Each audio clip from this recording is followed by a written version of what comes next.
2015. First thing I want to talk about, schedule. I want to know if you guys agree. And I personally think it's the most ridiculous schedule I've ever seen. Well, it opens against Colorado, on the road at Ohio State, back home UC Davis, on the road back-to-back, Wisconsin, Boise State, and then they get deep into the Mountain West, San Diego State, at New Mexico, and the back end of the schedule at Nevada, home against Air Force, at UNLV, Fresno State, San Jose State, Louisiana, Monroe. I'm all for play anybody, any place, anytime. One time. To ask this football team to play a schedule like they're playing is ridiculous. And I want to start game one, Colorado, on a Thursday night. Rail traffic, H1. It's going to get ugly. Stephen Tsai, how did that game come about? Well, it's because you had an athletic director who didn't know how to say no. Doesn't say no how to contract request, doesn't know how to say anything. So Colorado says, let's give it a shot. Let's move it to Thursday. Give us more time in the next game. And he said yes. And that was before they even had a TV deal. And that's crazy. And I think they threw out different numbers, but I've heard the number 250,000. That's how much it'll cost. And if you think about it, 250,000, my little math here, is more than the 200,000 for the Stevie Wonder blunder, and that cost that guy a job. And this is a fireable offense, I think. I mean, moving it up there and costing school money. At Ohio State, at Wisconsin, straight money grab? I think so. They're getting 1.3 million from Ohio State and 1.1 million from Wisconsin. Trouble is, they negotiate them at the same time. You watch Law and Order, right? McCoy puts the deal down. First person who accepts it gets the deal. Not both of them. That's what he did. Yeah. Both of them took the deal, and you know, it's crazy. They're going to go to Midwest twice in 2 weeks. 2015 UH football will bring about new faces under the helmets and new faces on the coaching staff. Let's talk offense first. Norm Chow has brought in Don Bailey as his offensive coordinator. It's basically up-tempo, fast-break basketball on a football field. Nate, you like this offense?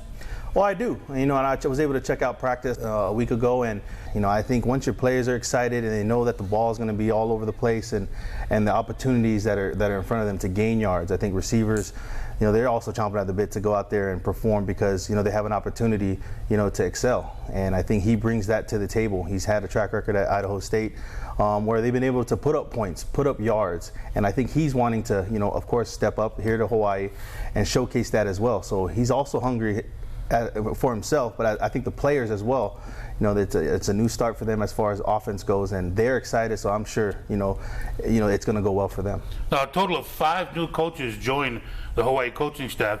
Don Bailey, offensive coordinator, new defensive coordinator, comes to Hawaii via SMU, and that's Tom Mason. Rich Miano, what do you see in this defense? Well, I see one is when you talk to the assistant coaches, they like this guy. That wasn't necessarily the case in the past. So the fact that those guys are all on the same page, the fact that it's a 3-4 zone dog, fire dog type of blitzing defense, which is what everybody in Hawaii likes, is pressure and the physicalness that he brings. He's had experience in this conference with the Fresnos and the Boise States. He's been successful at SMU, and I think that he brings 40 years of experience, and I think the kids have bought in. And it's tough to learn the different type of terminology and some of the techniques that are different, but this guy is a very good teacher, and you will play hard for a guy like Tom Mason. Now, the 3 other new coaches, Lance Samuseva, former UH defensive lineman, his first full-time coaching gig, has got Jake Cook, his special teams and tight ends, Abraham Elamimian coaching the secondary. Stephen Tsai, you been impressed with these new faces? I think so, and Lance has been in the program as an intern, and he's and also as a player, and he still brings that toughness and that scariness, which you like, and I think he's really elevated it. And Hawaii has undersized defensive linemen, and Lance was one of the best undersized defensive linemen. I just really like the energy he brings and the ferocity. Is that a word? Yeah. Yes.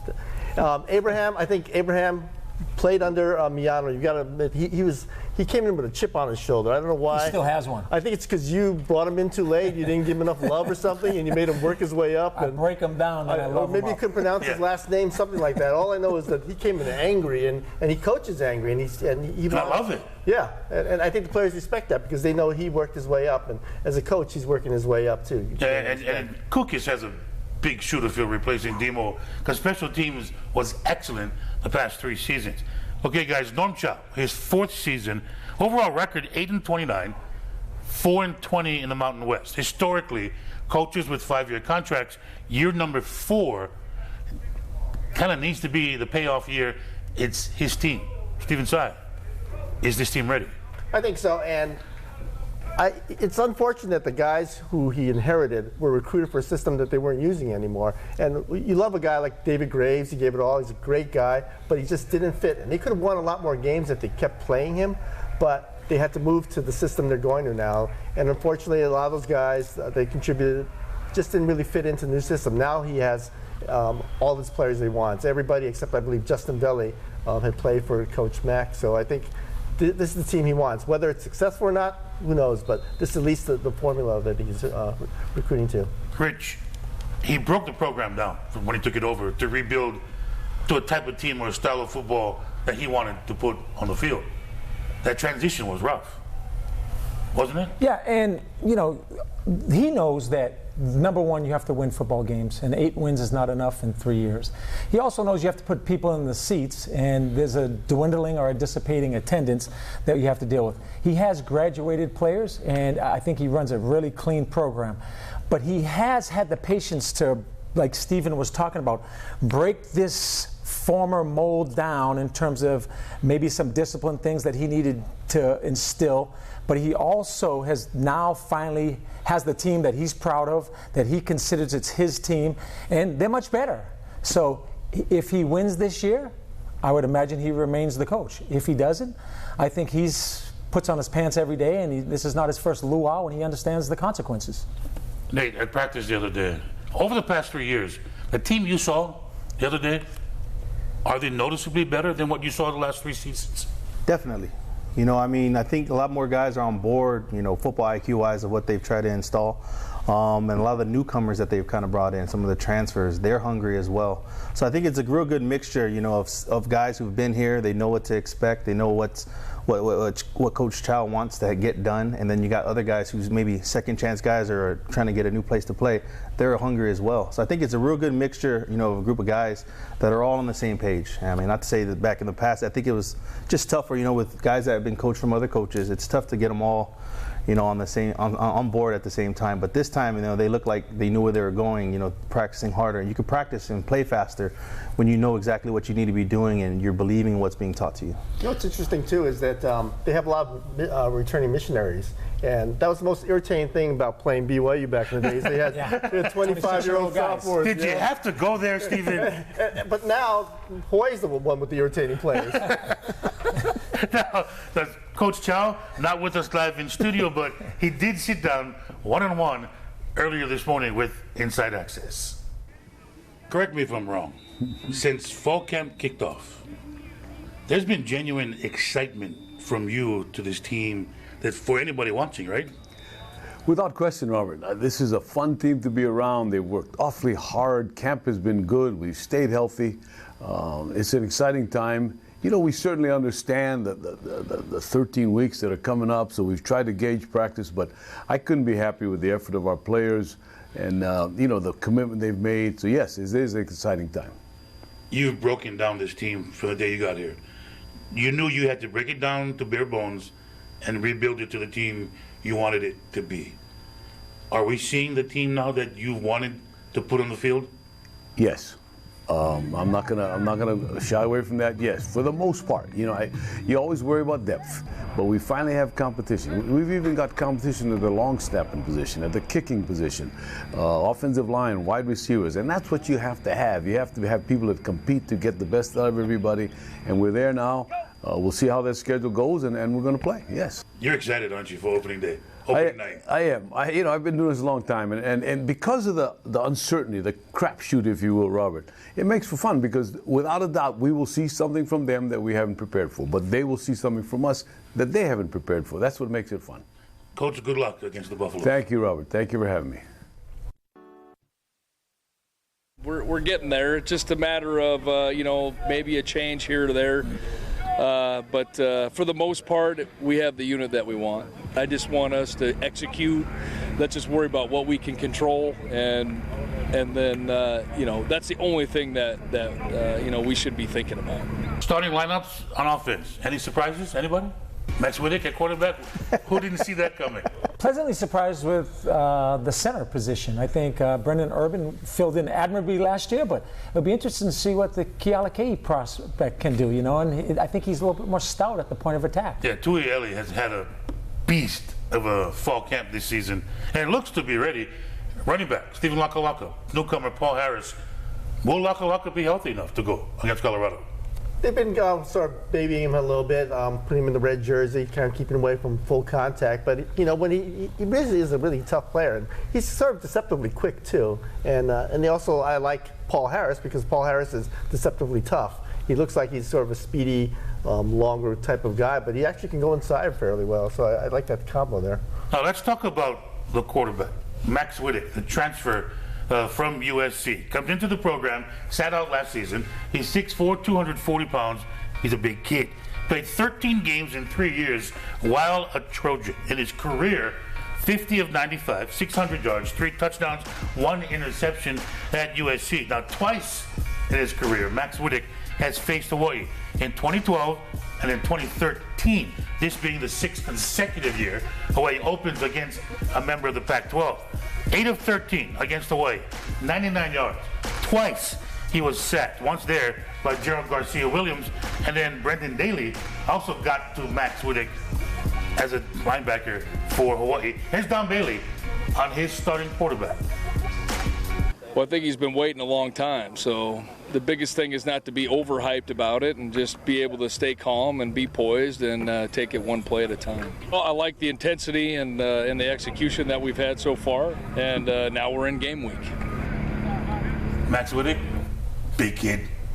Yeah, and he's one of the transfer guys that I was talking about. And his time over at SC didn't go the way he thought or had planned. So this is an opportunity for him, to put a mark on his legacy and what he wants to do football-wise. And I think, when you have a guy like that who wants to excel and has a new start here, I think he'll take, advantage of that. That's the hope, with Don Bailey, at the helm. I think 2 guys that are both, sort of at a new start and wanting to do the best they can. So I think it's a good mixture of what they've got going on so far with him. And Ikaika Wozu, who got most of the work last season, comes in as number 2 quarterback behind Max Wittek. Mr. Miano, offensive line, much improved? Much improved. Ben Clark, to me, is the best football player on this team. And then when you talk to Chris Naioli about Dejon Allen, he has NFL potential. He had an outstanding freshman season.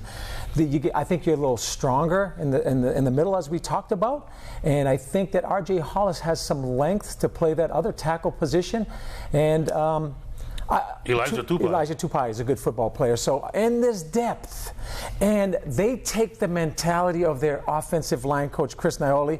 And to me, that's been the most consistent part of this offense the last 3 years. Now, some of the returners on offense, let's start at running back. Stephen Lakalaka, the product of Punahou.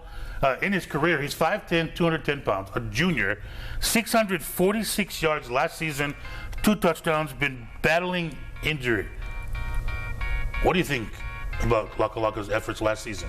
Well, I thought he did a great job. Of course, he was filling in for Joey Josefa for a time, but I thought he ran the ball hard. Had 200-yard games last season, which is always great. But his experience is what what's going to help this season. Whether he's splitting time with Harris, you can't put value on a guy that's had that experience. That can run hard every single time. He's not your home run hitter type, but he's one of the guys not going to quit. He knows what he's doing. Smart kid. Runs very hard, a lot of north-south type stuff, and that's what you want from a running back. When your base package of a running back, a guy that's going to run hard for you, knows what he's doing, and isn't scared to block. So last year I thought he did a real good job under the circumstances, and he catches well out of the backfield too. So I'm looking forward to him adding to his time and career over there at UH as well. You like he's number 4 also, don't you? That never hurts. At number 4 hurts. It's a 4 thing, yeah. It's always retired. Now, if it's not, a lot of people expected Diosme St. Just. If it not for a pulled hamstring injury a couple weeks ago during camp, who knows what Hawaii would have seen. 5'8" junior, 195 pounds, from Boynton Beach, Florida, 372 yards rushing last season, 3 touchdowns. This guy can scoot. he can get to the edge, and he can run inside the tackles. We saw what he did against Wyoming last year, and I kept asking you, Robert, during the broadcast, is when are we going to get this guy more in rhythm? When can we get more carries? And then I realized after talking to Wayne Moses, he does have all-conference talent, but he also is injured. As Coach Chow would say, he's always chipped up. And so this guy, a key to this game, to me, the Warriors offense, is the ability to run the football, which will open up the passing game. And he, along with Steven and Paul Harris, and they have a plethora of backs, have to be able to run the football. There's another running back we haven't talked about yet, Melvin Davis. And Yes. he's a big kid at 250 pounds, and do not be surprised if Hawaii gets Mr. Davis into the game. In the passing game, at receiver, Mr. Sai, Quinton Pedroza. Sat out spring, but we can see Quinton Pedroza, leading receiver, returning 59 catches last year, 674 yards, 3 touchdowns. If he can get going, his offense can get going. Right, I think because they're spreading it out, the offense a little bit more, giving other guys a little chance. Now with the tight end being a factor, it's going to open it up a lot more for Quinton. He's very good at catching the ball and everything. He did have a really good yards after catch ratio last year, but that's because he was making a lot of those tough possession catches. But now with spread out, now that he's lost about 7 pounds, he's going to be quicker, and I think he's going to be more improved as a post-catch runner. After sitting out spring, when fall camp kicked off, you kind of got the impression Quinton Pedroza was an angry football player because he missed out in spring. I like what he showed so far. Moving on in the receiving corps, Marcus Kemp. He had 56 receptions a year ago, 797 yards, led the team, tied with Pedroza for 3 touchdowns. He can make plays. Yeah, and everybody remembers the UNLV game, but also he led the team with catches of more than 20 plus yards. So he's explosive because he's so tall and strong. He will go up and get the ball, attack it at the highest point. But also on the quick slants, and I think the ball is going to come out of Whittick's hands a lot quicker this year. A lot more timing, slants and hitches and smoke throws. He can break the tackle. He runs with confidence. He's big, he's strong, he's fast, he's catching the ball much better. And the most important thing, he's confident. Now, you see Marcus Kemp make plays from last season as we watch these highlights. We've seen Marcus Kemp make plays in spring, make plays in fall camp. Cannot forget the play he made against UNLV. A game late to pull out the win against the Rebels was maybe the offensive player of the year in 2014. Not maybe. It was. We'll be watching that catch, not realizing it was only part of a 4-win season, but it gave momentum. It gave hope. And I think that was the best offensive play we've seen in a few years. Now, that's the offense. When Inside Access here on OC Sports returns, we'll talk defense and what the Rainbow Warriors will put on the field against the Colorado Buffaloes on Thursday night. Let me take you around to some of the boys. Gatorade on fleek. We got the most juice on the team right here. Coach Randall, come here. You gotta meet somebody. This is Coach Randall right here. Yes, new sir. GA. He's the juice of the team. He might be the heart of the dark side. Yeah. Right now. This is Coach Randall. The juice master. We got my young boy, Kyle Gifford, pass rush specialist. Ooh. Here we go. Corey Rossman. Brand new father. My man, nose guard. Big time stuff. Another pass rush specialist. Luke Shaw, you guys know him. Hercules also. Thor. You know, he goes by everything. DB, my boy. KO. Jamal Mayo. We got Nick City. Jalen Rogers. The feelings of the team. Young Chance Morrell Jackson. That's, he's the grandpa of the group, but old school vet. That's really popular. That's top to top. This is Coach Mason over here. Say hi to the camera, Coach. And then we got Coach Gobert over there. He's always pretending like he's doing something else, but he's doing nothing really. Let's go. Oh, we got one more person, last person real quick. My son, Naquan Phillips right here. My son. Let's go. Big time season this year. All right, see you after practice, boys. Welcome back to Inside Access. I'm Robert Kikaula with Nate Ilawa, Steven Tsai, and Rich Miano. Julian Jenner. Kid makes plays. Kid has fun playing college football. You gotta love that. We've nicknamed him Swag, Julian Swag Jenner. But that may be the introduction to our broadcast. Instead of you introducing the defense, Let Jenner do it. Julian Jenner. Tom Mason, Steven Tsai. What have you learned about Tom Mason since he's been here? What I like about him is he teaches. He's a teacher, and he's not a yeller. And if he's going to do any kind of yelling or scolding, he's going to do it in the film room and away from people, not publicly. And that's got to help a lot. I mean, I think a lot of times you're so scared to make a mistake when you're having coaches who yell at you and things like that. And he doesn't. He takes it aside. You know what's interesting, what Steven's talking about is one of the players was questioning his scheme or technique, and he said, I've been doing this for 41 years. So he knows what he's doing, but he also knows that this is a different generation in how you deal with these young people. Is it fair to expect a lot from Kennedy Tulimaseli this season? I believe so. I mean, you've all seen him as he's grown since the high school, those people here locally.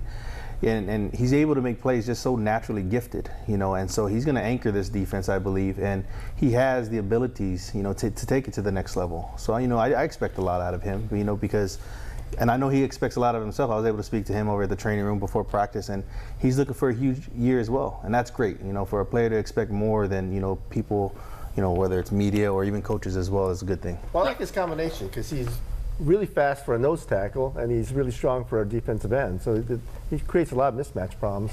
His first step is unbelievable. It's Al Noga. It's Noga-like. And you don't want to throw that name around loosely, but Lance Semoseva has spent months, literally hours and days and weeks and months trying to get him to use his hands. Maybe Max Holloway could teach him something with his hands. Look out. Now, the man in charge of defense, again, is first-year defensive coordinator here at UH, Tom Mason. Oh, I think we've come a million miles since last spring. When I took this thing over, I really like where we're at from a mental standpoint. I really believe we're in a situation now where we need to play somebody. We're tired of seeing the offense. We're seeing the same stuff day in and day out. Now we got scout teams. Now we can concentrate on Colorado.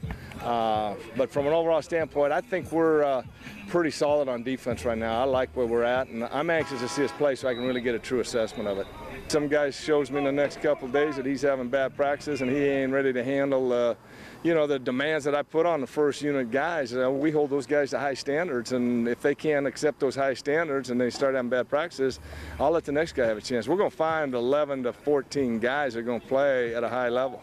This is a breath of fresh air for me after what I went through last year at Southern Methodist. That was a tough year on me. When I got a chance, there was one of the few jobs that I would go to in Hawaii was one of them. I've always wanted to run this defense with the Polynesian kids, and they love the aggressive style of defense. An opportunity to coach with Coach Chow, who I think is one of the outstanding head coaches in the country. I've really enjoyed my time with him so far. And, I'm just excited about where we're at and what we're doing, giving me a chance to put it in and try it at a different place. We had a lot of success at SMU with it, but, last year when that thing, I ended up being the interim head coach and stuff, that was hard. I mean, it really was. And now I'm back doing what I do well, and I'm really enjoying it. I got a great defensive staff, I got a good group of kids, and a great head coach to work for. So what more could you want? And you're living in Hawaii. I mean, people spend all their money to come here, and they pay me to be here. So what more could you ask for?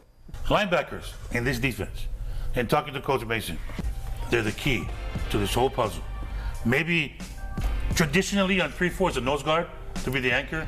On the back end, guys play man coverage. If those linebackers cannot play football, these defenses have a hard time finding success. Correct?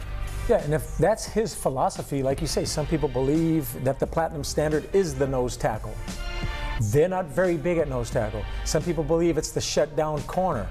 But if he believes that linebackers are the key to this defense, we're in for a great year defensively because there's 7 or 8 of those guys that are legitimate D1 prospects and 2 Pac-12 transfers along with Gerald Garcia-Williams, who looks like an NFL player. His dad was one.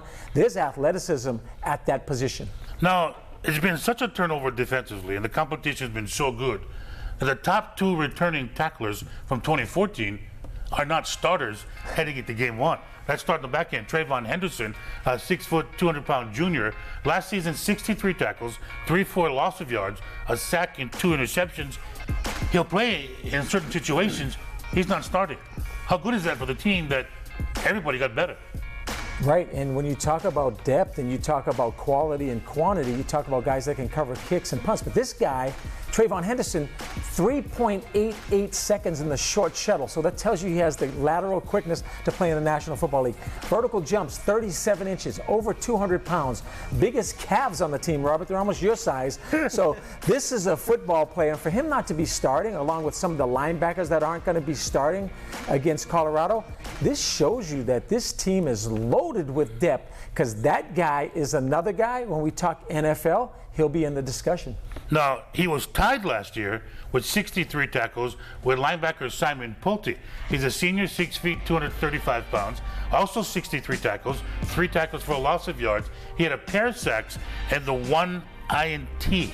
Good player, makes plays. He'll get to play, but he's not a starter. Hey, and just to piggyback what Rich was saying is that just means there's a lot of depth on the team and experience, and and I've talked to Simon and stuff, and he's a great kid. So a lot of the times kids can take it either way. They're not starting, they can just not contribute to the team in any way possible. But I believe he'll be one of those guys that's going to be ready when his number is called. He'll be able to help out some of the other guys. And that's credit to the coaching staff and how they've been able to kind of instill those things into these players. And I think he'll be ready. He won't be one of those that I'm not playing. Let me just take plays off or at practice and things like that. He'll be able to contribute in other ways, and when his number is called, he'll execute. The biggest benefactor, Jake Cookus. When you have those type of guys able to run down and cover kicks and punts, punt return, kickoff return, that makes your special teams all that much greater. So, and these are starting experience to go play special teams just to get on the field. Coming up, we'll talk about Game 1, Hawaii versus the Colorado Buffaloes on Thursday night at Aloha Stadium. Well, I got major concerns about that quarterback. I mean, he's going into his third year starting. He threw for over 4,000 yards last year. I think by the time the season's over, he'll be one of the top quarterback prospects in the country. They got a great receiving core. That one kid, that number 22, he had 106 catches last year. And the next guy to him had 50, so a lot of their offense goes through him, and they got good, quick running backs. They're a dual threat offense. They can run the ball, they can pass the ball. We just got to go in and play our game. I've always gone in with the attitude that they got to worry about what we're doing. We're not going to worry too much about what they're doing, and we're going to try to shut down their 3 or 4 guys and make all their plays, and if we can do that, we'll have a good day. Now, here it is. Welcome back to Inside Access here in OC Sports. Game 1, Hawaii against Colorado, Thursday night, Aloha Stadium. In 2014, Naquan Phillips had that pick early in the game, but Hawaii lost to CU 21-12. At the time, it was Hawaii's 14th consecutive road loss. At the time, it was 51 games that Colorado had gone without allowing a touchdown by their opponent. Hawaii's only scores, Tyler Haddon had 4 field goals. Sefo Leofau, quarterback, 29 of 45, 287 yards, and 2 touchdowns. And the record-breaking receiver, Nelson Spruce, 13 catches, 172 yards, and a touchdown. It was a woulda, coulda, shoulda game, as Coach Chow talked to us about earlier. If you look at the tape and look at the way it was played, one of those games Hawaii probably should have won. So opening night, season opener 2015, Hawaii against Colorado. Let me start with Nate Ilawa.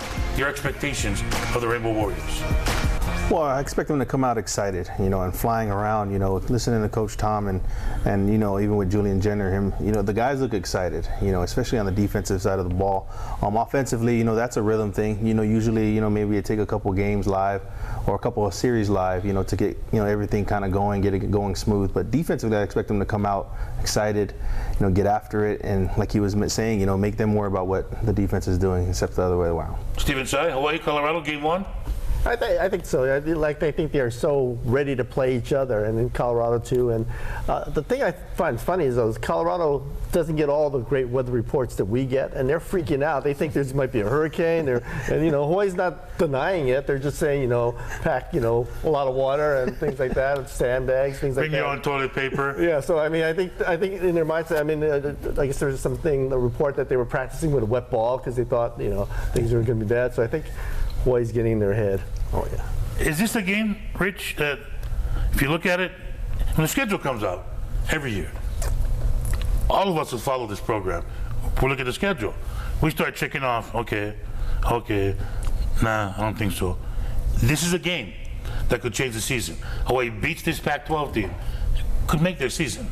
Yeah, and most opening games are important for momentum, fan base, the whole thing. This is a pivotal game, and Colorado has, I think, 14 returning starters. I think head coach Mike McIntyre is methodically building up this program. They lost a lot of games in the Pac-12 last year by just a touchdown, a field goal, a few points here and there. This is a much improved Colorado football team, and like Coach Chow said, this is a much improved Hawaii football team. And I expect the Warriors to come out, like Nate said, with a lot of enthusiasm. They've got the playmakers. They're going to play good, hard-nosed defense, and they're going to get a victory, and this is going to lead to bigger and better things. When Inside Access here on OC Sports returns, we'll talk about maybe the biggest shoes to fill of this 2015 team. Welcome back to Inside Access here at OC Sports. Starters here on special teams for UH in this upcoming season. The punter will be Rigoberto Sanchez. The kicker will be Mauro Bondi. Long snapper Brian Hittner. Short snapper Brody Nakama. Kick returner Paul Harris. And the punt returner will be Quentin Pedroza. Now I saved this for last because what may be the biggest shoes to fill, Scott Harding. MVP, not just special teams, Player of the Year, MVP of the entire team last season as a punter, the rugby style, as a punt returner. Those are big shoes to fill, aren't they? Yeah, I mean, we talked about that last time we were here meeting.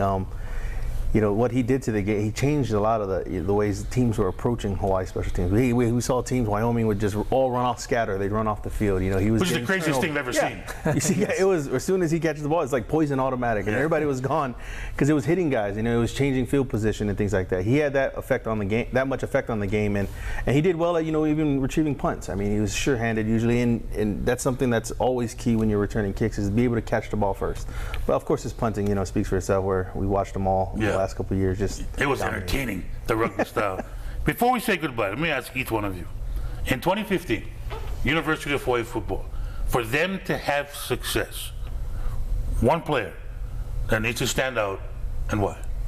I'm going to go with number 19, Jalen Rogers. He's been the most consistent defensive back in this training camp, and he gives you a taller, longer presence, and that allows Tom Mason to be able to fire zone, to be able to lock up man coverage, to be able to go zero coverage in blitzing situations. So I'm going to put it on this young man because he's playing with a lot of confidence. And for the record, before I ask him this question, I've taken Max Wittick, the quarterback, off the board. That goes no-brainer. Without saying. Stephen Tsai, who needs to step up? Penatito Fa'alogongo. I mean, it always starts from up front. I mean, the blitzing, everything starts from up front, and he's a guy who holds the point and can move it a little bit, and he's just a tough guy and big guy, and I think he's going to do well because he's kind of like descended from Lance Samosev a little bit, at least prototypically, you know, football-wise, and I think he's going to really push to have, you know, him do well, and I think he's the key. If you were 54, you have to play like a no-go. Yeah, 54 is the tough number to wear. Nady Lawa, in 2015, UH football, who needs to come up big? I'm going to go with Ben Clark. I mean, I know he's a vet kind of guy, but he's going to have to hold that line together, I think, as the leader. Where they have to be able to protect him, you know, early on this season, you know, and also through the first gauntlet of the 5 games.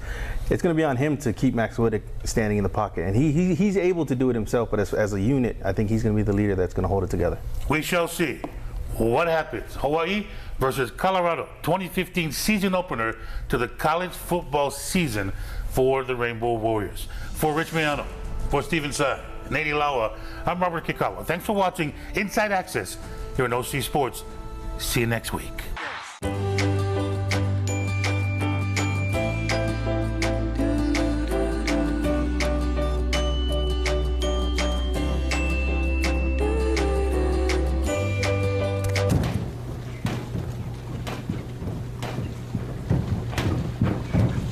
In paradise, bad still happens.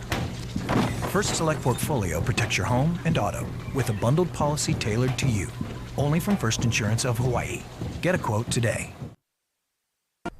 Hi everyone, I'm Kanoa Leahy alongside Rob DeMello and Bobby Curran. Stick around because we are about to do an intellectual deep dive into the world of sports.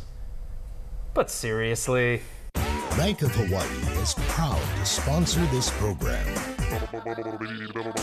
But seriously. Well, the Rainbow Wahine volleyball team was seriously good this past weekend, getting things started in the Chevron Rainbow Wahine Invitational with a 3-0 start to the 2015 season. Nikki Taylor was phenomenal, averaging over 5 kills per set. They were ranked 18th entering the weekend. We are getting word that they just moved up to number 17 in the national rankings. But it seems as though this team, for the first time in a while, actually can boast some legitimate depth. What were your guys' take? I think deep is a good word as far as explaining this team. Hitting 325 as a team through 3 matches, going 3-0 obviously at the Stan Sheriff Center. But yeah, when you look at the middles especially, that's something that you haven't seen in quite some time with the University of Hawaii volleyball team, to be able to get their hands on so many attacks and to make things a little bit easier for the back row, for the defensive specialists. I think that's the thing that stands out. Olivia McGill was fantastic in those 3 matches, and obviously I think the one thing you just got to look at is more consistency out of Taylor Higgins, out of Savannah. And I think once you fix those things, this team, if this is the base, I feel pretty good about the University of Hawaii women's volleyball team. And not just deep, but big. I mean, 6 players, 6'3" or better, biggest team Dave Shoji's had in 41 years. That's huge. I think they're going to wear people down also. Yeah, I think the depth is, or part of that depth comes in the form of the size in the middle with the 3 M's, Olivia McGill, Annie Mitchum, and Emily Maglio. You're right, Bobby. First time ever the Rainbow Wahine volleyball team has averaged 6 feet tall and wins over Idaho, Wichita State, and Oregon State. 3-0, off and running.